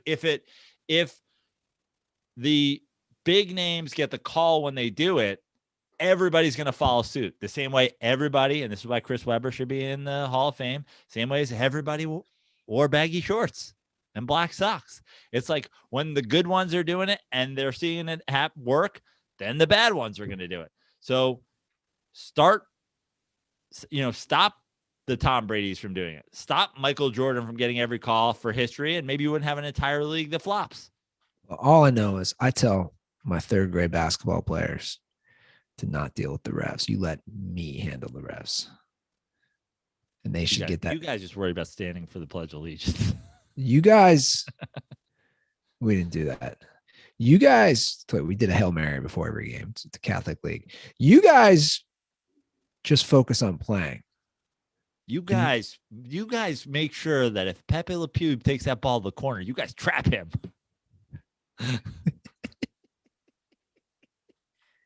That's how good we have it. That's how good we have it. Seriously, think about that for a minute. That's how good we have it as a society. If we're finding cartoons to bitch about. Yeah. End of story, though. That's the way you got to look at things. You imagine saying that to some kid in a third world country. Imagine going to some kid who doesn't have a TV on his cartoon. He's like, dude, this is a cartoon. I just want to watch this to escape my awful poverty-stricken life for a few minutes. Anyway, had to get that out. The hotline is 310-359-8365. Call, leave a message, do what you want, guys. The hotline's here. Just keep under 2 minutes. We used to have a strict keep it under 1 minute rule, but Andy has let that get out of control. And just like in the NBA, I prefer a minute. Yeah. Just like in the NBA, you start letting some people do it. You start letting the superstars, start letting CT and Kyle Aronofsky and Mitch and Jesus do 2.5 minute calls of guys taking shits. Next thing you know, everybody's taking 2 minute calls. Yeah. Okay. Fair enough. I've gotten lax. You need to throw out some more technical fouls, cutting people off after a minute. Okay. All right. You heard it here first. Commissioner is ordered 60 seconds or less. Follow us on Twitter and Instagram at The Dirty Sports. Drop us an iTunes review. If you do that, leave your handle of your social media and I will send you some koozies. Joe. At Joe Praino on Instagram, at Fix Your Life on all other social media. Nope. The other way around. At Fix Your Life on Twitter, at Joe Praino on all the social medias. All right, guys. There you have it. Wednesday night in the books. I'm going to get this bad boy up in the next hour. Dirtballs, have a great and safe weekend. But most importantly, stay